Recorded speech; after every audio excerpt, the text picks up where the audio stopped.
bilirubin. Nah, ketika terjadi peningkatan bilirubin, maka pasien akan timbul gejala ikterus, warna urinnya seperti teh.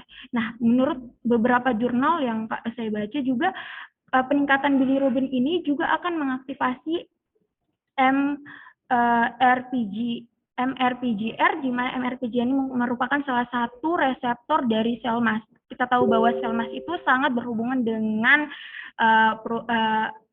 gejala gatal. Jadi ketika terjadi aktivasi MRPGR menyebabkan pruritus. Nah, di sisi lain destruksi sel hepar juga ini akan menurunkan fungsi detoksifikasi. Kita tahu bahwa hepar merupakan organ utama untuk menetralisir racun-racun di dalam tubuh. Jadi ketika terjadi destruksi sel hepar, maka akan menurunkan fungsi detoksifikasi, sehingga toksin-toksin racun-racun di tubuh kita itu terkumpul atau terdeposit. Nah, toksin terdeposit lama-kelamaan nantinya ke sirkulasi yang akan menyebabkan sensitisasi kemoreseptor trigger zone. Apa itu kemoreseptor trigger zone? Kemoreseptor trigger zone merupakan kumpulan sel-sel di medula oblongata yang sangat sensitif terhadap bahan kimia ataupun racun-racun di dalam tubuh kita. Jadi ketika toksin terdeposit, maka secara langsung akan mensensitisasi kemoreseptor trigger zone, di mana ketika hal itu terjadi, maka akan merangsang pusat emetik kita, di mana nantinya ketika hal itu terjadi, maka traktus gastrointestinal nantinya akan melakukan gerakan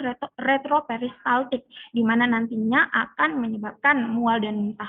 Mual dan muntah inilah yang akan menyebabkan ketidaknyamanan kepada pasien, sehingga terjadilah penurunan nafsu makan. Ketika terjadi penurunan nafsu makan, maka akan menyebabkan pasien tersebut, nutrisi yang masuk ke dalam pasien tersebut akan tidak adekuat, sehingga tak heran pasien merasakan lemas.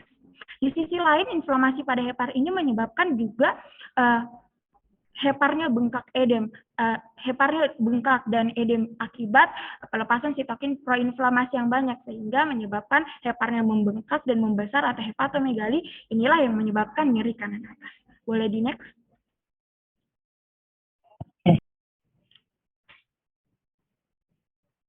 Selanjutnya saya serahkan ke rekan saya, Sri Zalika Jamal. Baik, untuk selanjutnya yaitu diferensial diagnosis terkait skenario. Baik, next.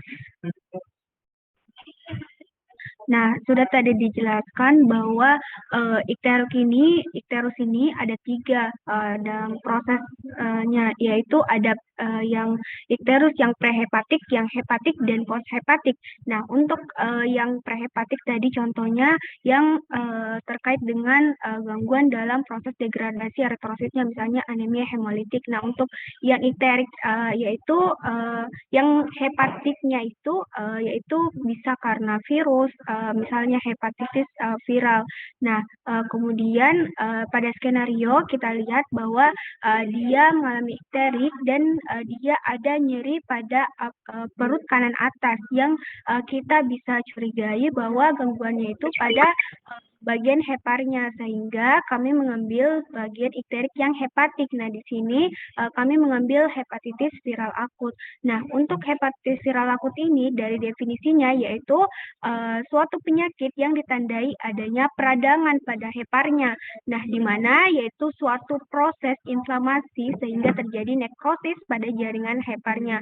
Nah, untuk etiologinya sendiri itu ada 2, yaitu ada yang infeksius dan non-infeksius. Nah, infeksius ini contohnya yaitu yang paling umum adalah virus. Nah, untuk virusnya sendiri, untuk hepatitis akut viral itu bisa karena virus hepatitis A, B, C, D, dan E. Nah, untuk yang non-infeksiusnya yaitu bisa karena obat-obatan, pelemakan, autoimun, dan alkohol.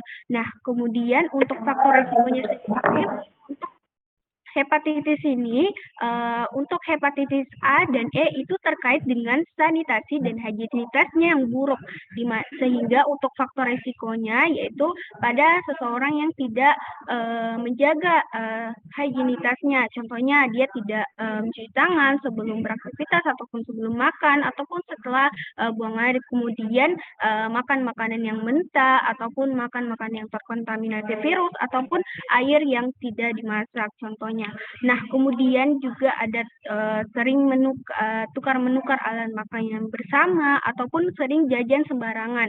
Nah, kemudian untuk hepatitis B, C, D ini karena penularannya melalui darah dan cairan tubuh, maka untuk faktor resikonya sendiri yaitu ada riwayat transfusi darah dan penggunaan jarum suntik yang tidak steril dan juga hubungan seksual yang tidak aman, dan hepatitis penyebab lainnya itu bisa karena penggunaan dari alkohol. Nah, untuk gejala klinis dari hepatitis viral akut ini itu umumnya ada 3, yaitu ada gejala prodromalnya dan ada fase preikteriknya dan ikterik. Nah, di mana untuk gejala prodromalnya itu 1-2 minggu sebelum awitan ikterus, artinya setelah demam baru ikterusnya muncul. Nah, untuk gejala prodromalnya itu ada beberapa, contohnya malaise, rasa malas, anoreksia, sakit kepala, dan demam. Lalu ada gejala dari gastrointestinalnya, yaitu ada nyeri abdomen pada kuadran kanan atas. Lalu ada fase ikterus yang dimana ditandai yaitu urinnya menjadi gelap dan fesesnya memucat. Baik, next.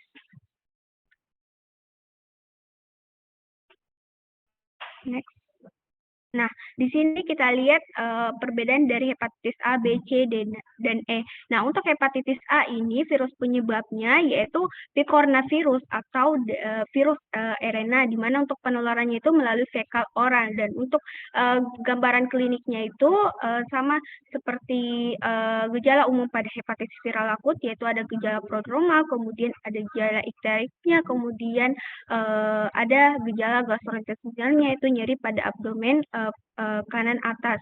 Nah, untuk hepatitis A ini ada 5 pola klinis infeksi hepatitis A, yaitu ada hepatitis yang asimptomatik yang biasanya pada anak-anak usia di bawah 5-6 tahun. Lalu ada hepatitis yang simptomatik, yaitu yang ditandai dengan urinnya itu seperti teh, kemudian fesesnya dempul, dan dapat disertai dengan ikterus. Lalu hepatitis kolestasis. Nah, kolestasis ini adanya sumbatan pada saluran empedunya, di mana untuk gejalanya yaitu ada timbul pruritus akibat dari peningkatan bilirubin, sehingga akan menimbulkan pruritus ini karena dia juga sebagai agen pruritogen. Kemudian marker yang meningkat juga akibat dari hepatitis kolestasis yaitu peningkatan dari alkalin fosfatase dan gamma glutamil transpeptidase atau ALP dan GGT ini, di mana dia suatu marker pada saluran empedu, sehingga jika ada gangguan pada saluran empedunya maka kedua marker ini akan meningkat. Kemudian gejala lain pada hepatitis A yaitu hepatomegalis sekitar 78%, kemudian ikterus 71%, kemudian ada juga manifestasi ekstrahepatik dan atipikal namun dia jarang terjadi. Nah, contohnya yaitu vaskulitis, glomerulonefritis, artritis, pneumonitis.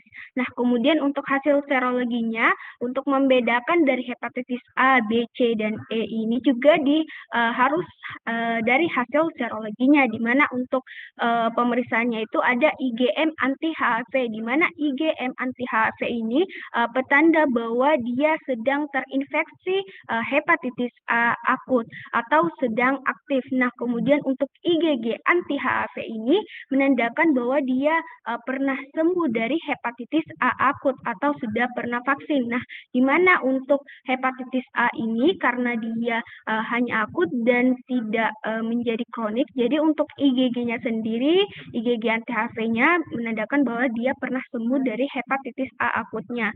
Kemudian untuk hepatitis B, untuk virus penyebabnya yaitu hepatnavirus. Nah, untuk penularannya sendiri yaitu karena dia penularannya melalui darah dan cairan tubuh, maka untuk penularannya bisa melalui transfusi darah, tertusuk jarum suntik, dan hubungan seksual yang tidak aman. Kemudian untuk gambaran kliniknya sama seperti hepatitis viral akut lainnya, gejala prodromal, nyeri abdomen, kuadran kanan atas. Namun untuk hepatitis B ini demamnya itu lebih jarang. Dan juga biasanya hepatitis B ini ada yang hepatitis yang non-ikterik, di mana untuk ikterusnya itu hanya sekitar 30%. Lalu untuk splenomegali juga jarang terjadi, yaitu sekitar hanya 5-15%. Nah, untuk hasil serologinya sendiri yaitu ada beberapa, karena kita tahu bahwa dari virus hepatitis B ini dia virus DNA yang berselubung di mana terdapat antigen pada surface atau permukaannya, kemudian terdapat juga antigen pada envelope-nya, kemudian terdapat juga antigen pada antigen core. Nah, sehingga untuk pemeriksaannya itu ada HBsAg atau di mana untuk HBsAg ini petanda bahwa dia terinfeksi atau lagi terkena infeksi hepatitis B, apakah itu akut ataupun kronik. Kemudian anti HBsAg menandakan bahwa dia pernah sembuh dari hepatitis B ini atau sudah vaksin. Jadi jika seorang sudah vaksin hepatitis B dan ingin mengetahui kekebalan tubuhnya, maka dilakukanlah pemeriksaan anti HBsAg ini. Kemudian untuk IgM anti HB core antigennya ini menandakan bahwa dia masih akut. Kemudian untuk IgG berarti dia kronik. Lalu untuk HBeAg ini kita tahu bahwa virus hepatitis B ini 10 kali lipat lebih infeksius, sehingga untuk HBeAg ini penanda bahwa virusnya itu replikasi atau menular. Kemudian anti HBeAg ini timbul segera setelah resolusi infeksi akut. Nah, untuk hepatitis C ini virus penyebabnya yaitu flavivirus. Nah, untuk penularannya sama dengan hepatitis B dan untuk gambar kliniknya pun sama, namun pada beberapa sebagian orang itu asimptomatik. Nah, untuk hasil serologinya itu bisa dilakukan RNA HCV. Nah, di mana untuk RNA HCV ini menandakan bahwa terdapat virus pada virus hepatitis C ini. Kemudian jika dia misalnya positif RNA HCV dan juga positif anti HCV, berarti dia menandakan bahwa hepatitis C-nya itu kronik. Lalu jika dia anti HCV-nya ini negatif dan HCV RNA-nya positif, maka itu penanda hepatitis C-nya masih akut. Kemudian jika anti HCV-nya ini positif dan HCV RNA-nya negatif, maka penanda seseorang sembuh atau viral load-nya itu rendah dan sudah punya kekebalan antibodi HCV ini. Baik, next.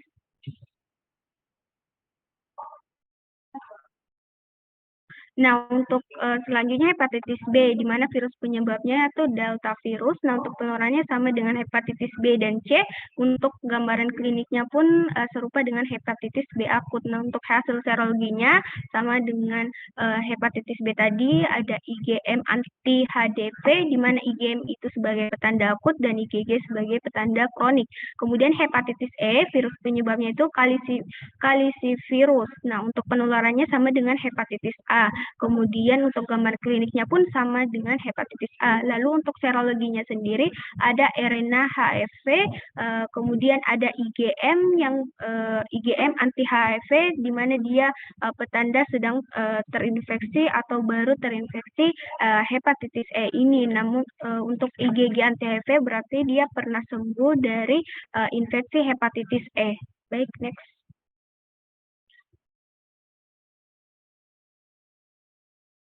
Nah, untuk diferensial diagnosis selanjutnya itu sirosis hepatis, di mana dia adalah tahap akhir proses difusi fibrosis hati progresif yang ditandai oleh distorsi arsitektur hati dan pembentukan nodul degeneratif, di mana penyebabnya ada alkohol, kemudian hepatitis C yang kronik dan hepatitis B yang kronik, kemudian sirosis biliar primer, dan lain sebagainya yang bisa dilihat pada slide.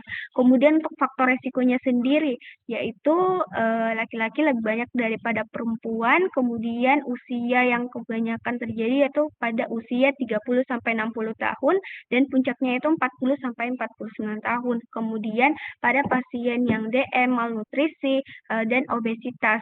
Kemudian ada riwayat penyakit hepatitis B, C, dan riwayat alkohol dan riwayat penyakit perlemakan hati. Untuk gejalanya sendiri ada gejala prodromalnya juga, yaitu mudah lelah, anoreksia berat, lalu juga ada gejala atrofi ototnya, ikterus, kemudian ada spider angiomata, splenomegali, dan ini yang khas yaitu pada sirosis ada asites, kemudian palmar erythema, kemudian white nails, dan ginekomasti.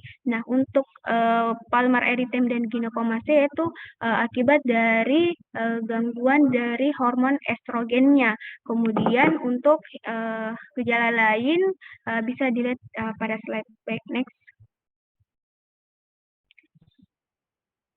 Nah, untuk abses hati sendiri yaitu infeksi pada hati bisa karena infeksi bakteri, parasit, jamur maupun nekrosis steril yang bersumber dari sistem gastrointestinalnya yang ditandai adanya proses supurasi dan pembentukan pus pada jaringan parenkim hatinya. Nah, untuk etiologinya itu bisa karena Salmonella typhi, Entamoeba histolytica, Streptococcus, dan E. coli. Nah, faktor risikonya itu yaitu pada pasien yang terkait juga dengan higienitas, yaitu tinggal di lingkungan yang kotor, mengonsumsi makanan mentah, kemudian juga ada resiko memiliki riwayat infeksi bakteri akut, alkohol, dan penggunaan obat-obatan dan penyakit sistem imun. Kemudian gejala klinisnya pada abses hati ini ada demam disertai menggigil, diare, malaise, mual dan muntah, anoreksia, penurunan berat badan, nyeri perut kanan atas, hepatomegali, ikterus, anemia, kemudian ada efusi pleura, sepsis, dan shock yang mengakibatkan kematian. Baik, next.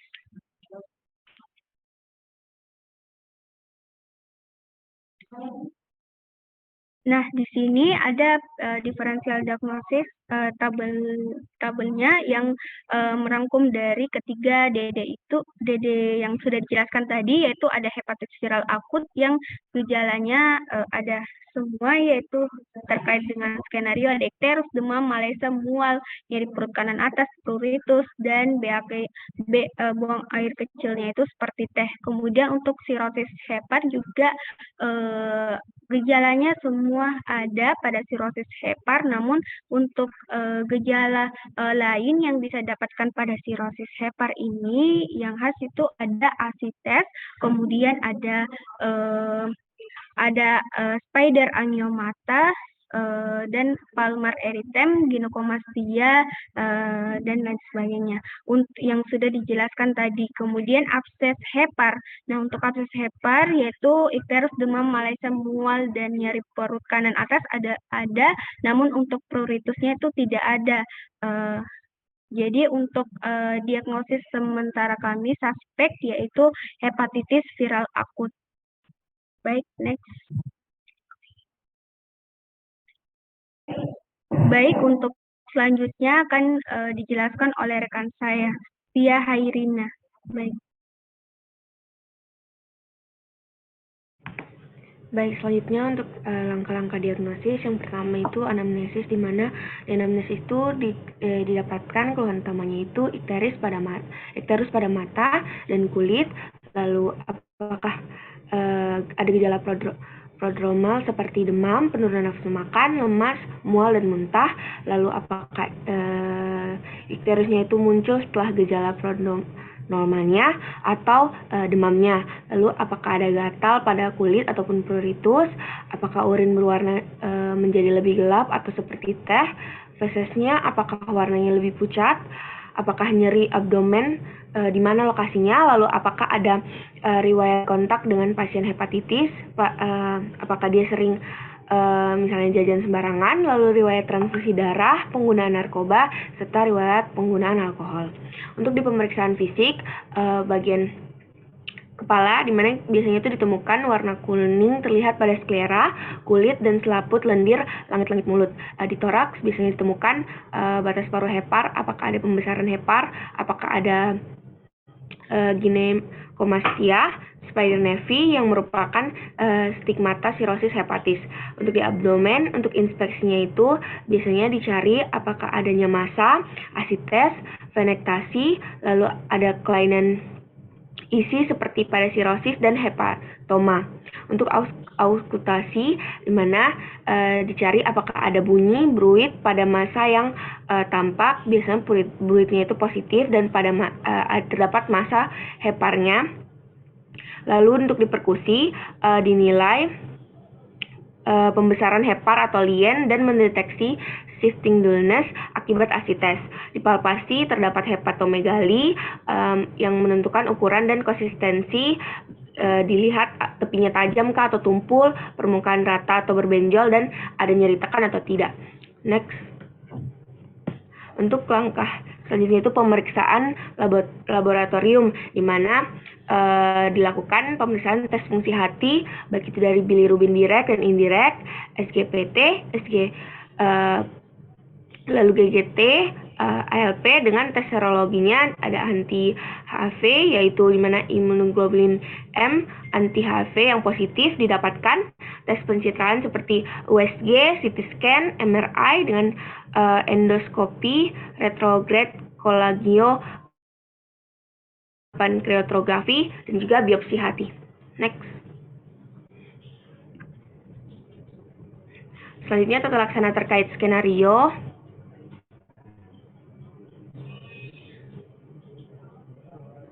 Yang pertamanya itu penyakit hepatitis A, di mana farmakologinya itu sebenarnya tidak ada terapi medikamentosa spesifik untuk hepatitis A. Lalu untuk bisa diberikan terapi simptomatik dan juga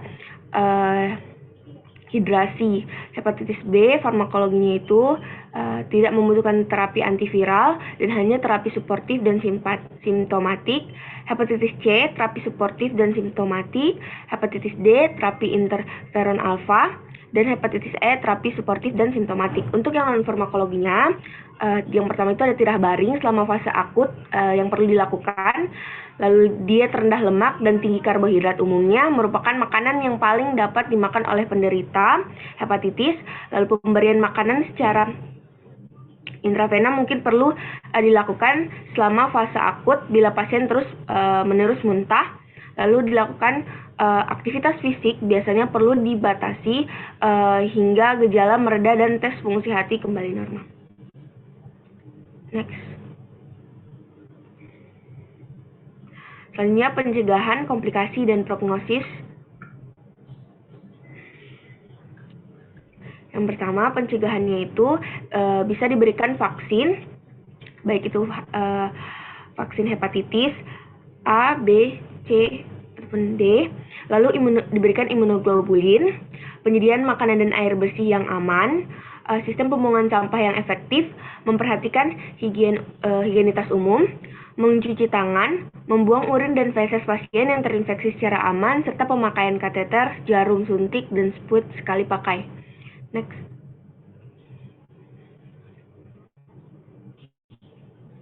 Untuk prognosisnya,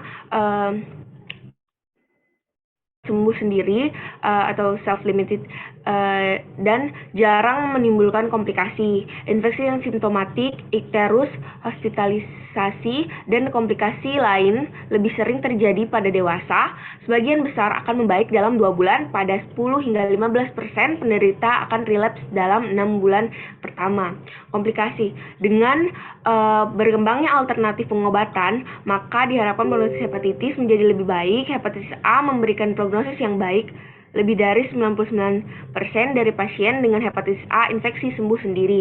Komplikasi lanjut hepatitis itu cukup bermakna adalah berkembangnya karsinoma hepatoselular primer, kanker hati, cukup sering terjadi di negara yang berkembang. 2 faktor penyebab yang terkait yaitu infeksi HBV kronik dan sirosis terkait. Baru-baru ini sirosis terkait HCV dan infeksi HCV kronis telah dikaitkan pula dengan kanker hati primer. Next.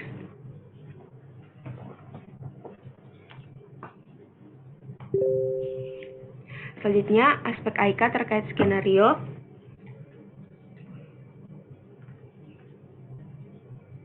Di mana dari doa yang dipanjatkan Nabi Ayub yang artinya, "Ya Tuhanku, sesungguhnya aku telah ditimpa penyakit dan Engkau adalah Tuhan yang Maha Penyayang di antara semua penyayang." serta Quran Surah Al-Anbiya ayat 84 yang artinya, maka kami pun memperkenankan seruannya itu, lalu kami lenyapkan penyakit yang ada padanya, dan kami kembalikan keluarganya kepadanya, dan kami lipat gandakan bilangan mereka sebagai suatu rahmat dari sisi kami, dan untuk menjadi peringatan bagi semua yang menyembah Allah. Mungkin sekian dari kelompok 5, saya kembalikan Tabe Dok. Ya, terima kasih Dek kelompok 5. Selanjutnya Tabe izin Dok. Lanjut dulu ke presenter berikutnya Dok, baru sekalian ditanggapi. Ya Dok, silahkan Dok. Boleh.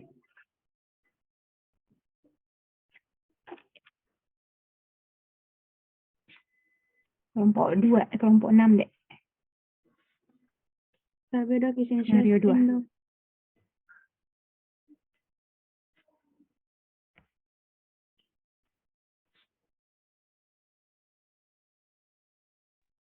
Baik, bismillahirrahmanirrahim. Assalamualaikum warahmatullahi wabarakatuh.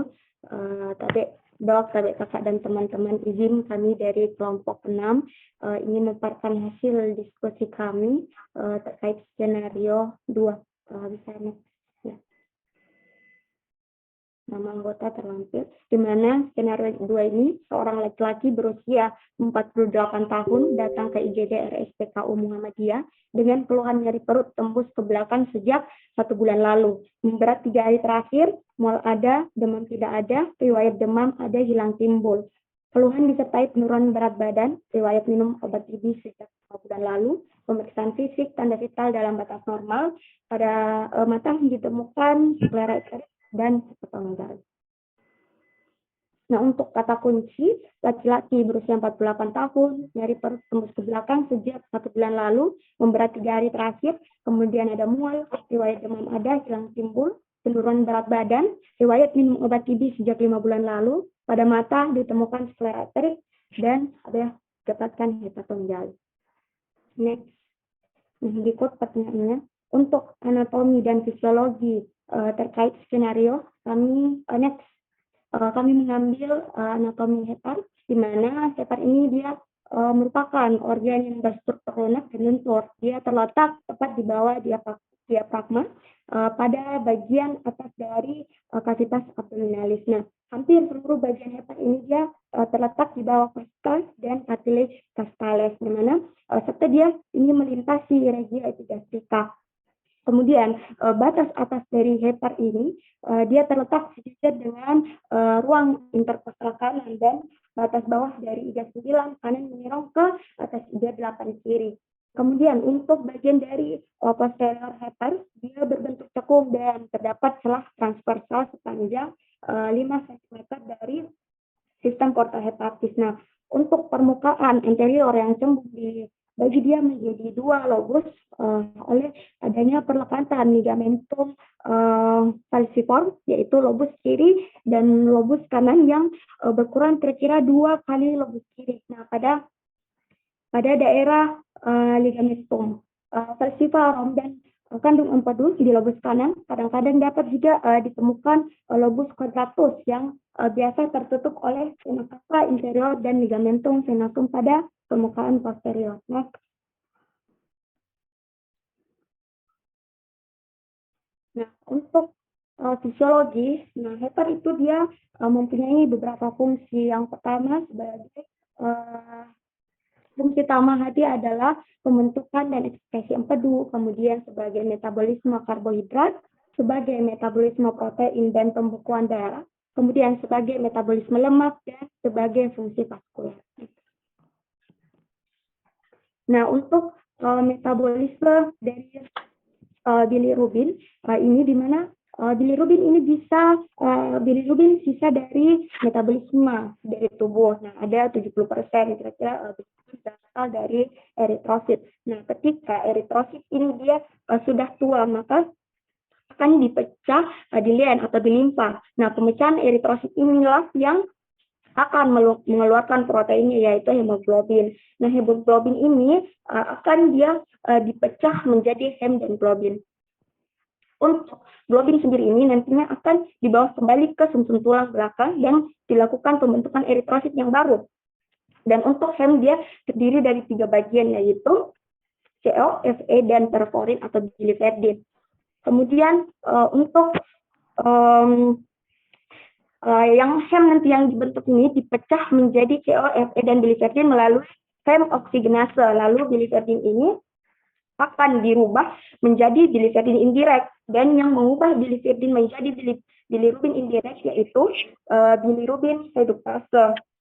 Nah, keseluruhan proses ini dia terjadi sendirian. Untuk bilirubin indirect ini akan dibawa menuju ke hepar karena bilirubin indirect ini tidak dia bersifat larut air, maka dia harus dibawa oleh protein pembuluh darah. Nah, protein yang membawa bilirubin indirect agar bisa ke pembuluh darah, dia dibawa oleh albumin. Setelah bilirubin indirect ini dia sampai ke hepar melalui sistem pembuluh porta ini, dia harus melepas albumin sehingga bilirubin indirect masuk ke hepar dengan sendiri untuk disekresikan menuju ke usus. Nah, bilirubin indirect ini dia harus bersifat larut air terlebih dahulu. Nah, sel hepatosit ini akan menjadikan bilirubin indirect menjadi larut air dengan cara sel hepatosit akan menambahkan asam glukuronat dan dibantu dengan enzim glucuronil transferase dan berubah menjadi bilirubin direct atau bilirubin larut air. Nah, bilirubin direct tersebut akan disekresikan ke usus melalui ductus-ductusnya. Karena ketika dia sudah sampai ke lumen, usus tepatnya di kolon, dan dari situ terdapat banyak bakteri, di mana bakteri inilah yang mengeluarkan enzim beta glucuronidase. Nah, di mana enzim inilah yang akan merubah bilirubin direct menjadi urobilinogen.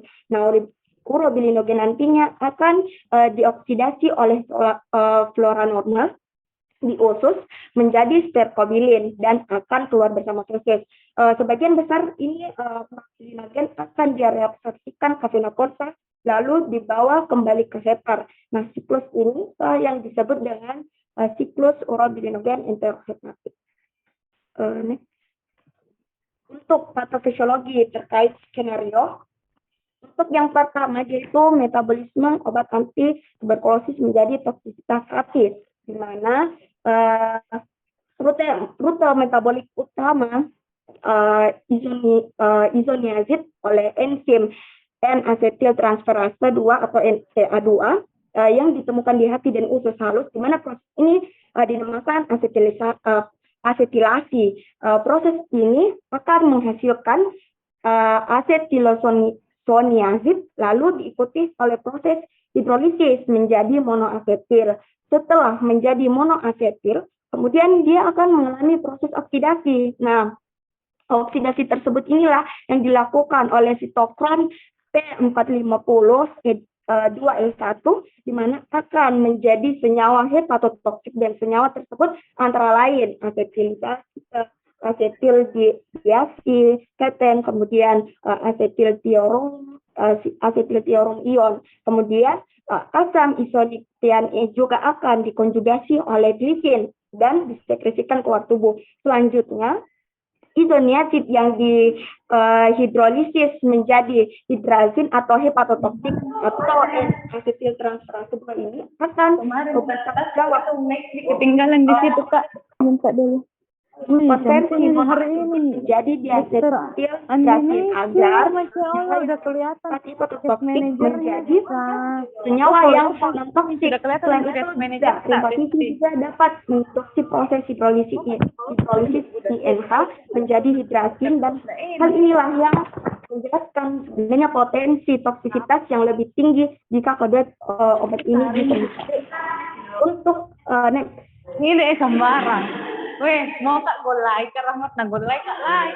Nah, untuk hubungan hepatotoksik dengan ipterus, dia ini pada keadaan hepatotoksik dia terdapat kerusakan sel hati yang menyebabkan terjadinya mikroobstruksi di heparnya. Obstruksi akan menyebabkan berkurangnya bilirubin yang disekresikan ke dalam usus, sehingga menyebabkan pembentukan urobilinogen berkurang. Nah, pada urin akan ditemukan penurunnya kadar urobilinogen urobilinogen urin dan terdapat bilirubin urin. Sementara bilirubin yang terkonjugasi dalam hepar akan masuk kembali ke dalam darah karena dia ada pengusungan langsung ke saluran limfa yang meninggalkan hepar.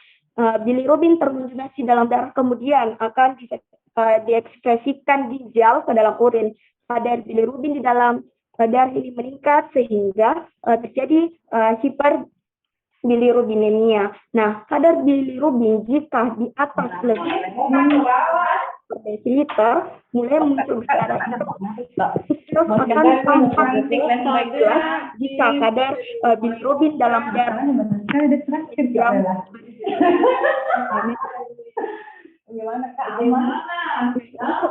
diagnosis kita mengambil tiga kemungkinan yaitu hepatitis dan hepatitis C. Dia penyakit hati dan gejala kecil. Dia laki-laki perempuan dengan rasio 1,6 banding 1 terbanyak pada golongan umur 3 sampai 59 Sana itu nitoka udah bisa sudah nih sehat sama mama itu tahu etiologi hepatitis C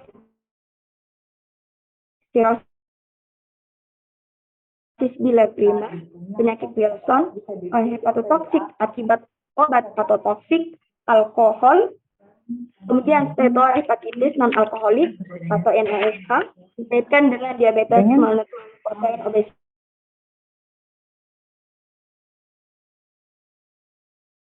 Penyakit kronis hati disebabkan oleh obat hepatotoksik, misalnya obat anti tuberkulosis, di mana epidemiologinya usia lebih 35 tahun, dia bisa terkena laki-laki dan perempuan. Untuk etiologinya, dia konsumsi etanol dalam jangka waktu yang lama, hepatitis virus, kemudian penyakit hati sebelumnya, konsumsi obat hepatotoksik.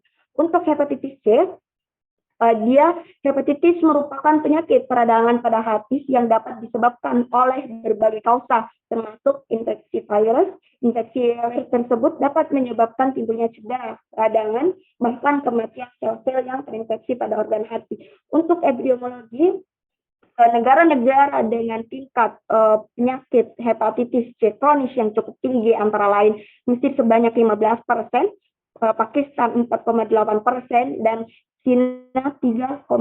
Untuk etiologinya, hepatitis C disebabkan oleh virus hepatitis C atau VXC, termasuk dalam famili Flaviviridae, genus Hepativirus, melalui kontak orang ke orang maupun melalui konsumsi makanan atau air yang terkontaminasi. Kemudian melalui darah serta sekresi tubuh. Untuk sirosis hepatis berdasarkan faktor resiko, dia ada riwayat infeksi virus hepatitis B atau hepatitis C, kemudian konsumsi alkohol berlebihan, riwayat penyakit hepar kronik atau riwayat penyakit hepar di keluarga, penyalahgunaan narkotika dan zat adiktif lain, terutama secara adiktif lain, kemudian transfusi darah dan gangguan nutrisi. Untuk gejala klinis dari sirosis hepatis ini, dia pasien merasa mudah lelah dan lemah, mual, muntah atau anoreksia, kemudian nyeri abdomen bagian atas. Bila sudah timbul komplikasi kegagalan hati, maka terjadinya gangguan tidur, demam yang terlalu tinggi, gangguan pembekuan darah, terus dengan urin warna pekat seperti kemudian hematemesis, melena, kasites, kaki bengkak, dan juga dapat menyebabkan koma.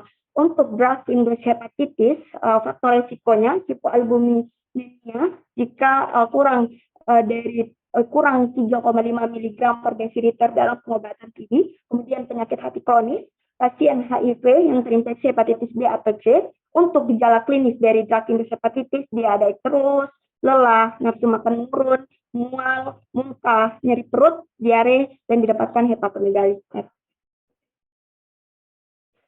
Untuk faktor risiko dari hepatitis C, faktor risiko paparan antara lain yang bekerja pada lingkungan yang berisiko tertusuk jarum sius misalnya tenaga kesehatan, anak yang dilahirkan dari ibu penderita hepatitis C, untuk perilaku berisiko antara lain penggunaan jarum suntik yang sama bergantian, kemudian pasangan seks yang berganti-ganti, hubungan seks tanpa proteksi, kemudian kondisi berisiko antara lain adanya infeksi HIV, hepatitis kronik atau penyakit hati kronik, dan pendonor dan resipien transplantasi organ. Untuk gejala klinis dari hepatitis C yaitu stadium diabetik 4-7 hari, dapatkan sakit kepala, lemah, anoreksia, mual, muntah, nyeri di perut kanan. Kemudian yang kedua dalam stadium diabetik 3-6 minggu, itu terus mula-mula pada selera, kemudian kulit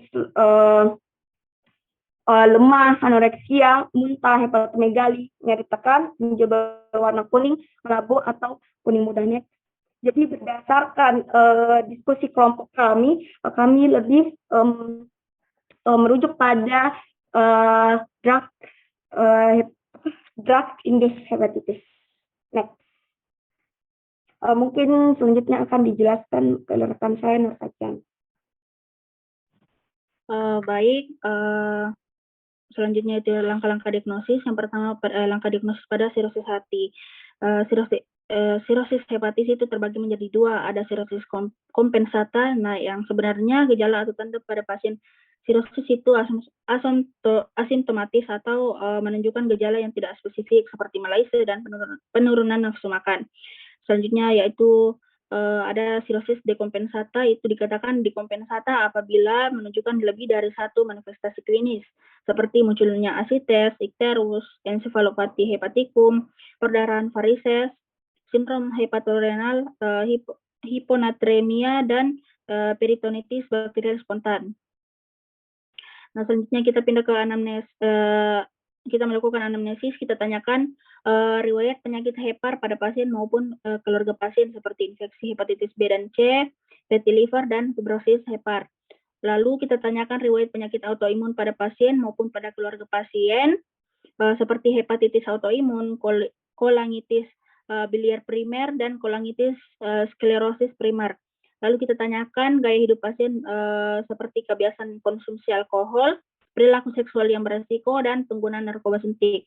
Lalu kita tanyakan riwayat transfusi darah, lalu kita tanyakan juga riwayat konsumsi obat-obatan, lalu kita tanyakan apakah ada penurunan nafsu makan atau malaise dan malaise.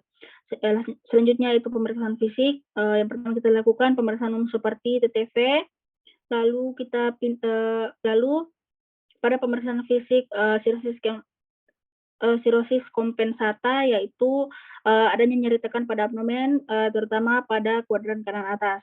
Lalu adanya penurunan massa otot yang ditandai dengan atrofi otot terutama pada ekstremitas. Lalu adanya penurunan berat badan yang signifikan.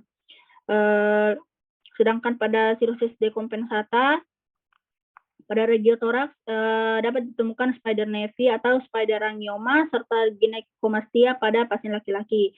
Nah, pada regioabdomen ditemukan adanya asites, hepatomegali atau hepar yang mengecil, dan splenomegali. Dapat juga ditemukan spider nevi pada regioabdomen. Nah, pada laki-laki ditemukan adanya atrofi testis dan berkurangnya rambut pada tubuh, sedangkan pada perempuan dapat terjadi ketidakaturan jadwal menstruasi. Selanjutnya, yaitu pada regio ekstremitas dapat ditemukan adanya palmar erythema. Nah, pada pemeriksaan penunjang yaitu yang pertama itu membutuhkan pemeriksaan laboratorium seperti darah perifer lengkap, AST, ALT, GGT, albumin, globulin, bilirubin, elektrolit, dan waktu protorombin. Dan membutuhkan pemeriksaan histopatologi. Dilakukan prosedur biopsi melalui perkutan, transjugular, laparoskopi, atau dengan biopsi jarum halus. Pada pemeriksaan histopatologi, pada sirosis hati pada umumnya menunjukkan adanya displasia sel hepatosit yang berukuran besar dengan inti sel yang banyak. Lalu ada juga pemeriksaan penunjang yaitu pencitraan, itu untuk melihat nodul pada hati, asites, dan tanda hipertensi porta. Itu dapat dinilai dengan USG, CT scan, dan MRI.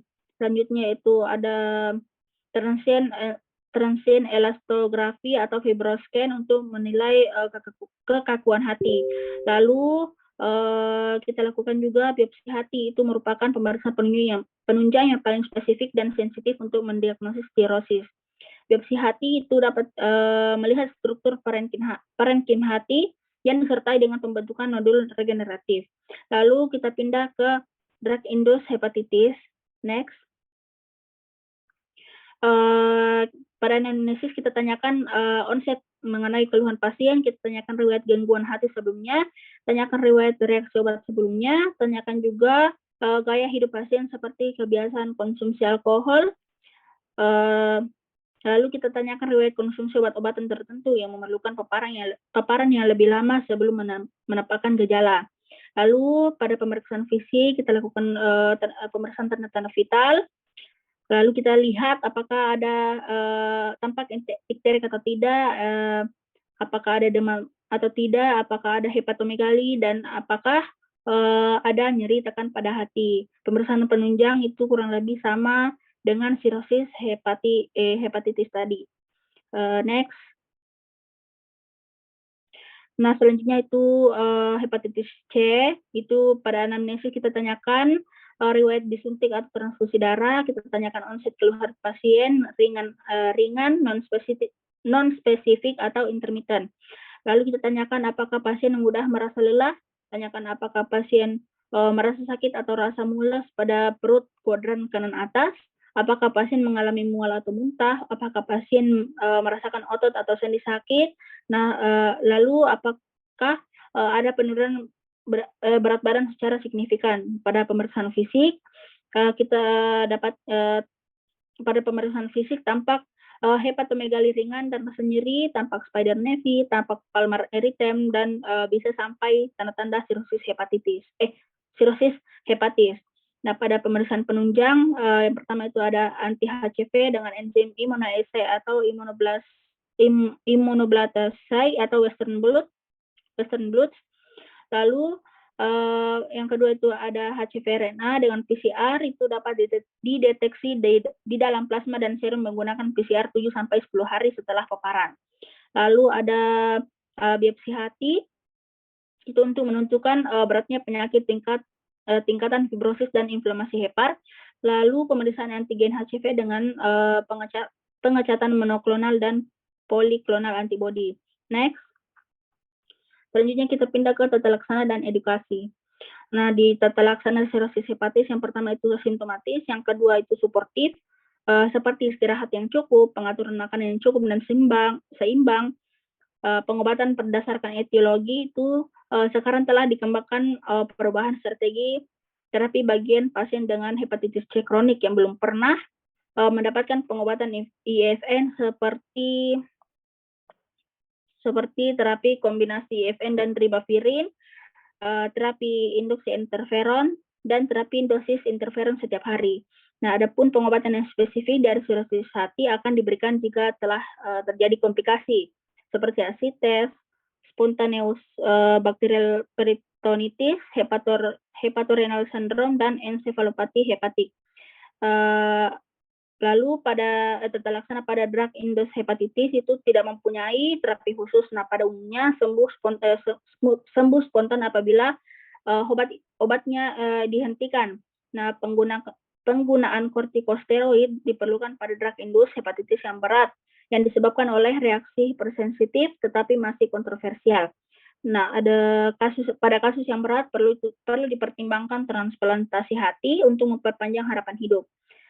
Lalu pada tata laksana pada hepatitis C,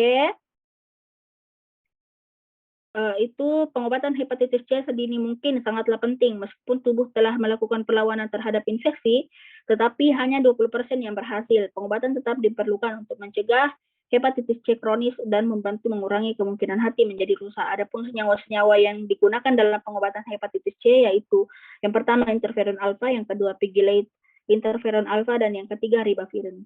Next. Pada edukasi pada sirosis hepatis yaitu kita mengedukasi pada pasien untuk memodifikasi gaya hidup yang sangat diperlukan pada pasien dengan sirosis hepatis, seperti menghentikan konsumsi alkohol, perilaku seks yang aman dan tidak berisiko, menghentikan penggunaan narkoba, menghindari paparan zat toksik seperti arsenik, dan selanjutnya yaitu edukasi pada drug-induced hepatitis, yaitu edukasi pasien tentang pengobatan mereka yang meliputi obat bebas, obat resep dan HDS. Nah, apabila pasien mengalami tanda dan gejala toksisitas hati atau ALS, evaluasi lebih lanjut itu diperlukan. Selanjutnya pada hepatitis C itu kita melakukan pengobatan antivirus, kontrol sesuai dengan anjuran dokter, dan minta pasien untuk mengonsumsi obat secara teratur. Next. Nah, selanjutnya itu prognosis. Nah, prognosis pada sirosis hepatis yaitu sangat bervariasi, dipengaruhi sejumlah faktor, meliputi etiologi, beratnya kerusakan hati, komplikasi, dan penyakit lain yang menyertai. Nah, adapun prognosis sirosis hati itu dapat diukur dengan kriteria Child-Turcotte. Kriteria ini kriteria ini digunakan untuk mengukur derajat kerusakan hati dalam menegakkan prognosis kasus-kasus kegagalan hati kronik. Nah, apabila skornya 5-6 itu menunjukkan prognosis baik. Nah, apabila skornya 7-9 itu menunjukkan prognosisnya sedang. Lalu apabila skornya 10-15 itu menunjukkan prognosisnya buruk. Nah, lalu adapun prognosis dari drug-induced hepatitis itu umumnya prognosisnya itu baik, tapi pada nekrosis hati yang masif sering berakibat kegagalan hati sehingga prognosisnya menjadi buruk. Lalu prognosis dari hepatitis C itu hanya 10-15% pasien yang terinfeksi HCV memiliki infeksi yang sembuh sendiri, yang lainnya itu infeksinya progresif. Sekitar 20% akan berkembang menjadi sirosis. 1% sampai 5% lainnya akan berkembang menjadi kanker hati. Nah, perkembangan penyakit ini lebih sering terjadi pada pecandu alkohol, sirosis, dan orang-orang dengan infeksi HBV yang hidup secara berdampingan. Nah, orang yang memiliki viral load tidak terdeteksi itu umumnya memiliki risiko lebih rendah untuk terjadinya sirosis dan kematian. Next.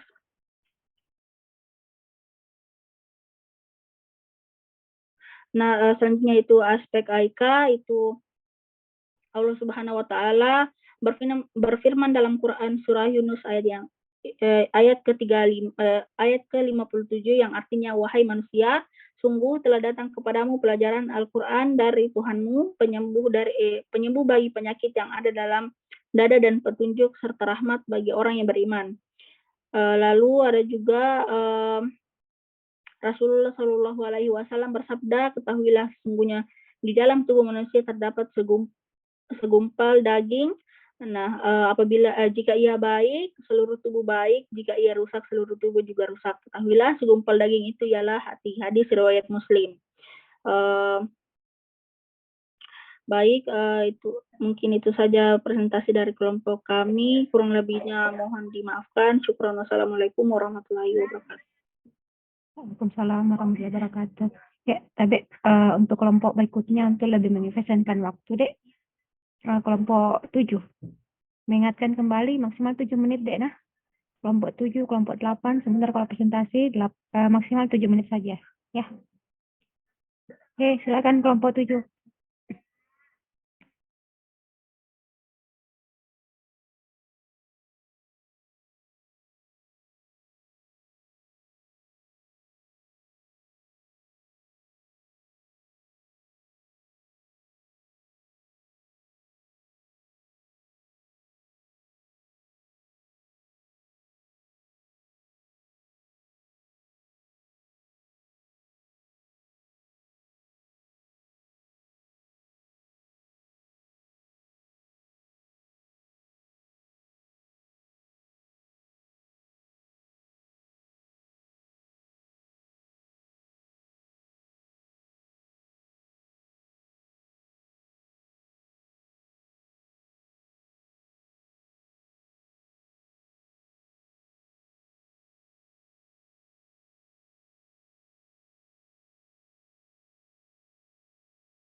Baik, selanjutnya langkah diagnosis, di mana langkah diagnosis ini akan membantu untuk penegakan diagnosis yang akan kita ketahui info dari bayi dan ibu, di mana pada bayi kita tanyakan kepada walinya sejak kapan keluhan dirasakan, karena jika kita ketahui bahwa ikterus itu akan bersifat fisiologis jika dirasakan dialami oleh bayi lebih dari 24 jam, sedangkan patologisnya itu kurang dari 24 jam. Terus apakah ada gejala kuning yang dirasakan sebelum 24 jam itu sama pada pertanyaan pertama, maksudnya yang ketiga itu apakah bayinya lahir dalam waktu cukup bulan, karena untuk bayi prematur akan berisiko lebih tinggi terkena ikterus.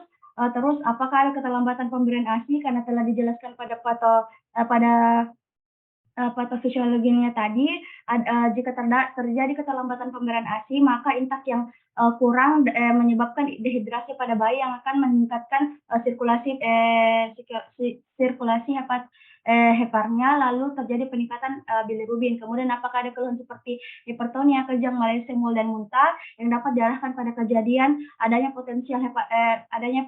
potensial ensefalopati atau adanya tanda-tanda malaise, mual, muntah yang terjadi biasanya pada hepatitis neonatal, dan apakah ada riwayat ibu menderita penyakit yang sama, karena hal difterus dapat diturunkan dari ibu, sehingga perlu juga ditanyakan apakah ibunya pernah mengalami sakit kuning sebelumnya, terus apakah ada riwayat keluarga dengan kelainan hemolitik, dan apakah golongan darah ibu, karena untuk golongan darah O dengan resus negatif itu cenderung akan menurunkan kepada bayinya.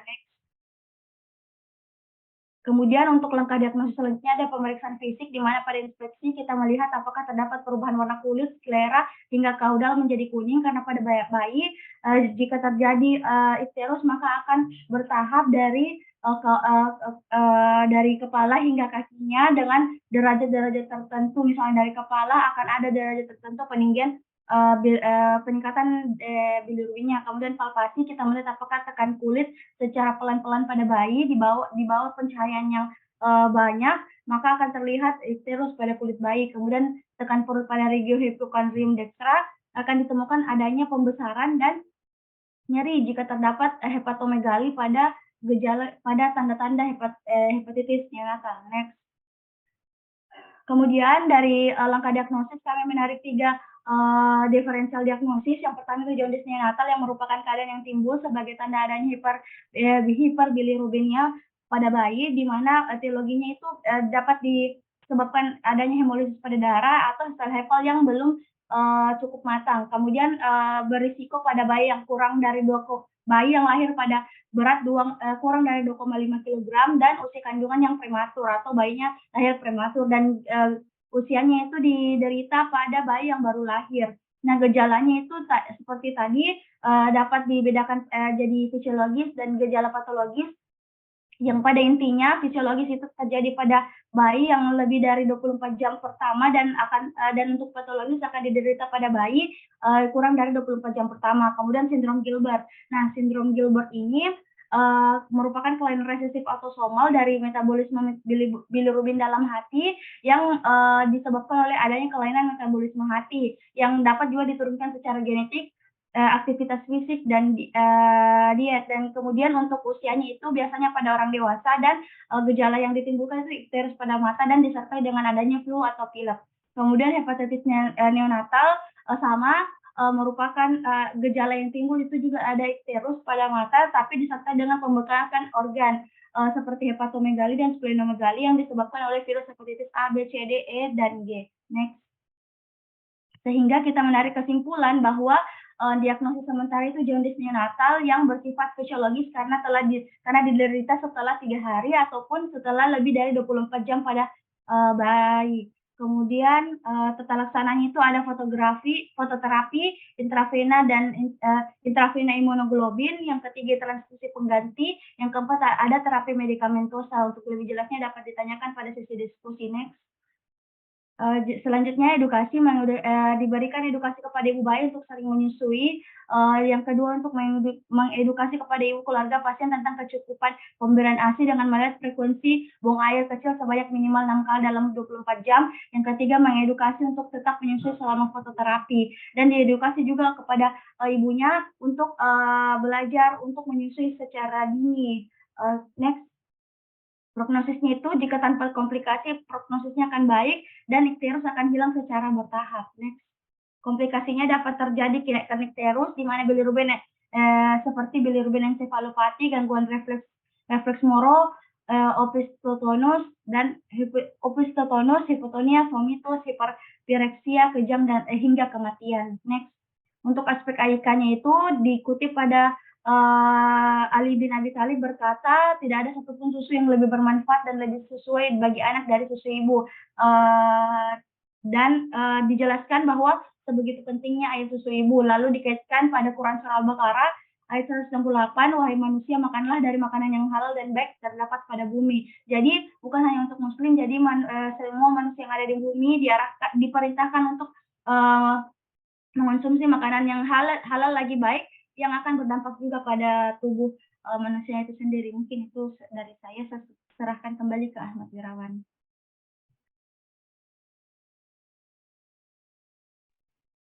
Oke dek, selanjutnya skenario 4 terakhir ya. Kelompok 8.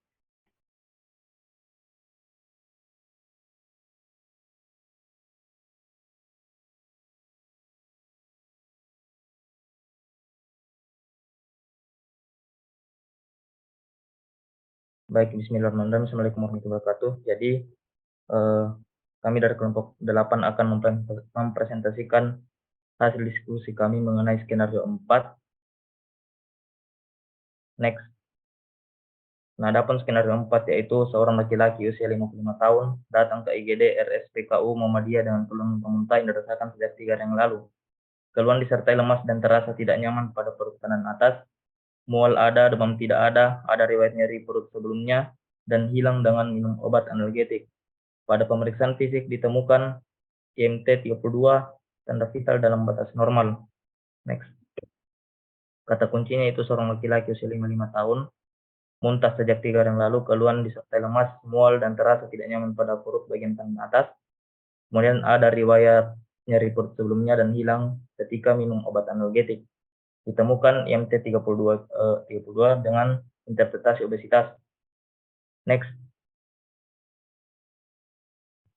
Untuk anatomi saya serahkan kepada Ms. Telera.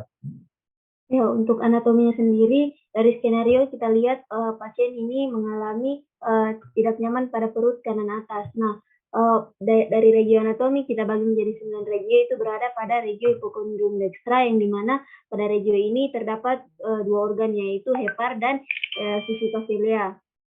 Nah, untuk hepar sendiri terbagi menjadi 2 lobus, yaitu lobus dextra dan lobus sinistra. Nah, untuk lobus ini sendiri dipisahkan oleh ligamentum falciform hepatis, fossa sagittalis sinistra, dan incisura umbilicalis. Nah, hepar sendiri divaskularisasi oleh circulus portal, arteri hepatica communis yang dipercabangkan oleh arteri coleaca dan vena porta hepatis. Kemudian ada organ selanjutnya yaitu vesica biliaris, yang di mana ductus vesica biliaris ini akan bercabang menjadi ductus hepaticus communis dan ductus cysticus, yang dimana ductus biliaris nanti akan bermuara pada duodenum pars descendens. Nah, vesica biliaris ini divaskularisasi oleh arteri cystica.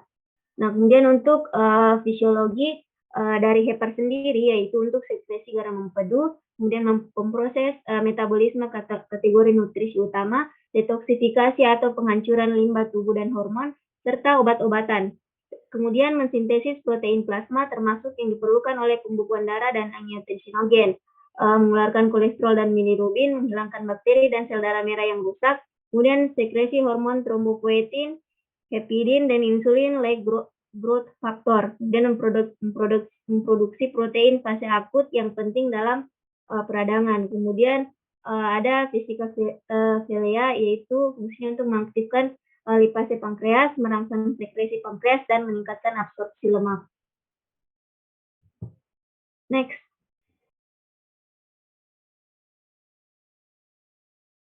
Nah, adapun untuk langkah-langkah diagnosis dari skenario 4 yaitu yang pertama, pada anamnesis didapatkan keluhan utama rasa tidak nyaman di perut kanan atas, kemudian ada keluhan penyerta seperti mual, muntah, dan lemas, kemudian ada riwayat nyeri perut sebelumnya dan sudah berobat dengan penggunaan obat analgetik. Kemudian pada pemeriksaan fisik, ada nyeri pada bagian perut kanan atas, dilakukan inspeksi, kita menilai apakah adanya massa pergerakan abdomen saat bernapas, yaitu gerakan peristaltik khusus. Kemudian kita palpasi, kita nilai apakah ada massa yang teraba, apakah ada hepatomegali atau nyeri tekan. Kemudian perkusi, kita nilai apakah ada bunyi redup yang menandakan adanya massa seperti pada hepatoma.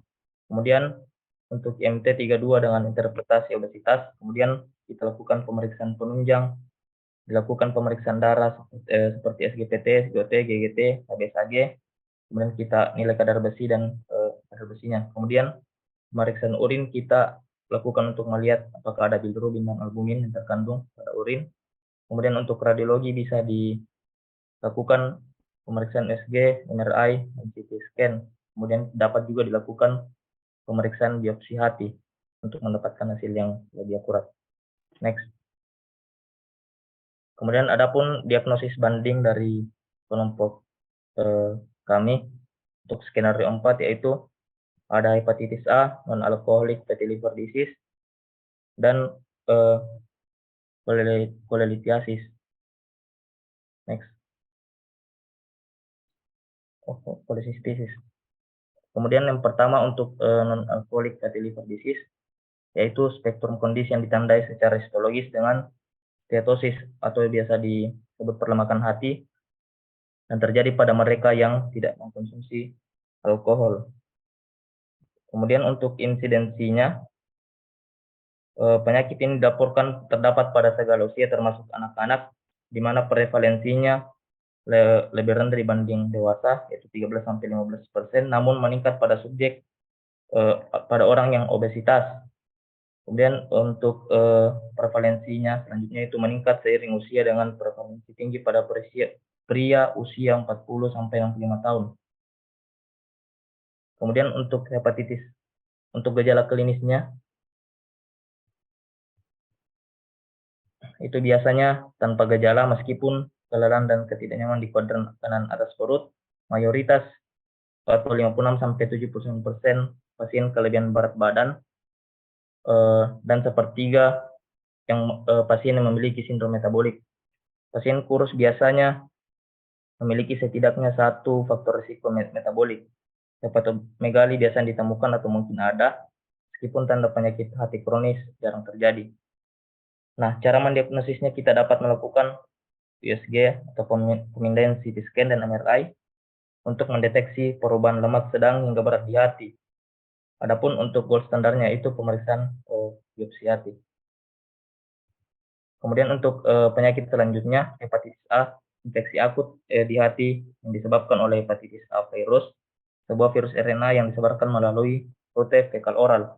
Nah, lebih dari 75% orang dewasa memiliki simptomatik, sedangkan pada anak kurang 6 tahun 70% simptomatik. Untuk kolesitis akut, yaitu peradangan dari dinding kandung empedu, biasanya merupakan akibat dari adanya batu empedu di dalam ductus cysticus. Nah, adapun insidensinya pada usia kurang dari 50 tahun dengan merasakan nyeri abdomen sebanyak 6,3%, dan yang lebih dari 50 tahun yaitu 20,9%, atau dapat dirata-ratakan 10%. Untuk gejala klinis hepatitis A ada ditemukan demam, kelelahan, terus sakit perut kanan atas, hilang nafsu makan, mual muntah, dan sakit sendi. Kemudian untuk mendiagnosisnya kita melakukan penilaian fungsi hati, pemeriksaan aminotransferase, SGOT, SGTT, serta kadar bilirubin. Dan untuk memastikan adanya suatu infeksi dilakukan pemeriksaan serologis, yaitu IgM anti-HAV. Kemudian untuk gejala klinis dari kolesistitis akut, yaitu nyeri perut kanan atas, didahului nyeri kolik, mual muntah, dan ada tanda murphy. Kemudian untuk mendiagnosisnya melalui foto polos abdomen, ECG, CT scan, dan scintigraphy saluran empedu. Nah, dari ketiga diferensial diagnosis yang kami pilih, kami lebih condong ke non-fatty liver alcoholic disease. Next. Untuk etiologi dari non-alcoholic fatty liver disease itu yang pertama ada ketidakseimbangan antara intake dan expenditure energi, serta ada kelainan intrinsik dari sel-sel penyimpanan lemak atau adipositinya. Next. Untuk faktor risikonya yang pertama itu ada riwayat gen, kemudian ada DM tipe 2, kemudian ada gaya hidup sehari-hari dan pola makan yang tidak teratur. Di mana pada pasien ini yang mungkin berpengaruh adalah gaya hidup sehari-hari dan pola makan yang tidak teratur. Next. Untuk patomekanismenya, di mana resistensi insulin menginisiasi hit pertama. Kemudian keadaan resistensi insulin itu akan menyebabkan sel adiposa dan sel otot cenderung mengoksidasi lipid yang menyebabkan pelepasan asam lemak bebas. Asam lemak lalu diabsorpsi oleh hati yang menghasilkan keadaan steatosis. Kemudian hal tersebut dilanjutkan dengan berbagai interaksi kompleks atau multiple second hit yang melibatkan sel hati, sel sterata, sel adiposa, dan sel Kupffer. Mediator-mediator inflamasi dan reaktif oksigen spesies yang dapat menyebabkan inflamasi atau non-alkoholik steatohepatitis atau berlanjut sirosis. Saya serahkan ke yang selanjutnya.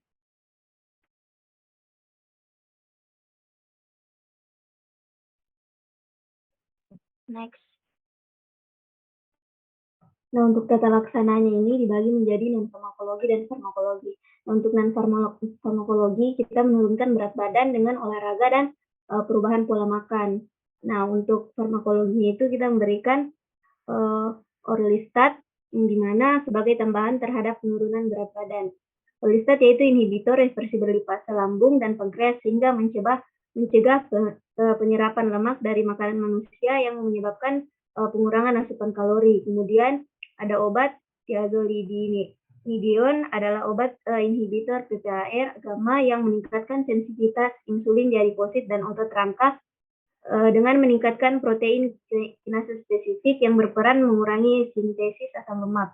Kemudian vitamin E untuk memperbaiki histologi sel-sel hepar. Kemudian tindakan operatif untuk non-alkoholik fatty liver, antara lain pembedahan bariatrik dan transplantasi hepar. Tindakan operatif merupakan jalan terakhir pada pasien fatty liver yang sudah mengalami kerusakan hepar berat. Next. Untuk edukasinya, kita memberitahukan pasien untuk tidur yang cukup, menghindari makan tinggi kalori dan tinggi gula, menjaga berat badan yang telah turun agar berat badan tidak naik kembali. Next. Untuk prognosisnya, pasien non-alkoholik fatty liver tergantung dari diagnosis spesifik dan progresivitas penyakit. Pada fatty liver alkoholik, angka kematian serta komplikasi cenderung lebih tinggi dibandingkan non-alkoholik. Brosis hepar juga memperburuk prognosis pasien dan meningkatkan angka kematian pasien. Penyebab kematian tertinggi pada fatty liver adalah penyakit kardiovaskular dan keganasan. Sisanya disebabkan oleh kondisi kronis lain. Angka ketahanan hidup pasien dengan alkoholik fatty liver adalah 19,5 tahun dan itu lebih rendah dibandingkan dengan non-alkoholik fatty liver selama 24,2 tahun. Next. Nah, untuk aspek AIK-nya kita mengambil surah Al-A'raf ayat 31. Auzubillahiminasyaitonirrajim. Ya bani adama khuzu sinatakum inda kulli masjidi wa kulu washrabu wa la tusyriku innahu la yuhibbul musyrikin. Yang artinya, hai anak Adam, pakailah pakaianmu yang indah di setiap masuk masjid dan makan dan minumlah dan janganlah berlebih-lebihan. Sesungguhnya Allah tidak menyukai orang yang berlebih-lebihan. Nah, mungkin itu saja presentasi dari kelompok kami. Saya serahkan moderator Tabe, Dok. Terima kasih, Dek, atas presentasinya kelompok 5, 6, 7, 8 sudah mempresentasikan skenario 1, 2, 3, dan 4. Tabe, Dok, sedikit mereview skenario 1 terkait dengan laki-laki 23 tahun dengan kulit dan mata kuning, kemudian sudah 1 minggu dengan riwayat demam, Malaysia, mual, tidak nafsu makan, dan sakit perut kanan. 3 hari terakhir produktif dan BAK seperti T. Kemudian kelompok 1 menyimpulkan bahwasanya kemungkinan pasien ini terkena sirosis, hepatitis ataupun akses hepar. Kemudian untuk skenario 2, laki-laki 48 tahun, nyeri perut tembus belakang, dialami 1 bulan yang lalu, memberat 3 hari terakhir, ada mual tanpa demam, kemudian ada riwayat demam yang naik turun, berat badan menurun, dan riwayat obat TB 5 bulan yang lalu, dengan sklera ikterik dan hepatomegali. Presenter menyimpulkan bahwasanya kemungkinan penyakit ini terkena drug induced hepatitis, virus hepatitis atau hepatitis C. Kemudian untuk skenario 3, bayi 3 hari berwarna kuning dengan cukup bulan dan lahir normal dengan diagnosis banding sementara di jaundice neonatal, sindrom Gilbert, dan hepatitis neonatal. Skenario 4, laki-laki 55 tahun, muntah 3 hari yang lalu, lemas, tidak nyaman pada perut kanan atas, disertai dengan mual dengan IMT 32. Kemudian presenter tadi menyimpulkan bahwasanya kemungkinan pasien ini menderita hepatitis atau fatty liver non-alkoholik dan kolesistitis. Tadi dokter, ada dokter Saldi, dokter Pratiwi, dokter Mila. Terima kasih sudah bergabung dok untuk pleno kali ini. Mungkin ada tanggapan dari presentasi dari adik-adik kita terkait dengan skenario dengan modul kuning kita kali ini. Atau sebelumnya ada pertanyaan dari teman-temannya dari kelompok yang lain yang skenario sama, tapi mungkin ada yang berbeda yang ditemukan hasil diskusinya di kelompoknya masing-masing.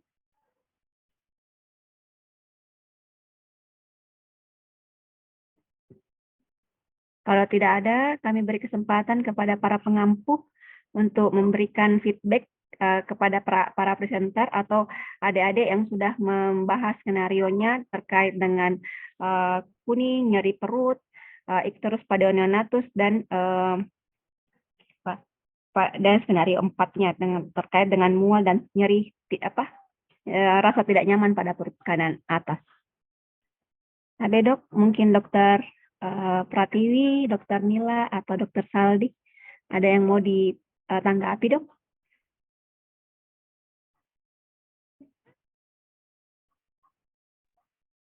Ada dokter Saldi.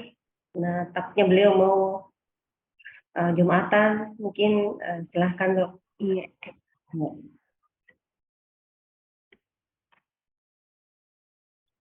Oke. Kode diam-diam semua peserta. Oke, saya tes. Nur Selvianti. Mana Nur Selvianti? Nur Selvianti mana? Tidak ada, hilang nih.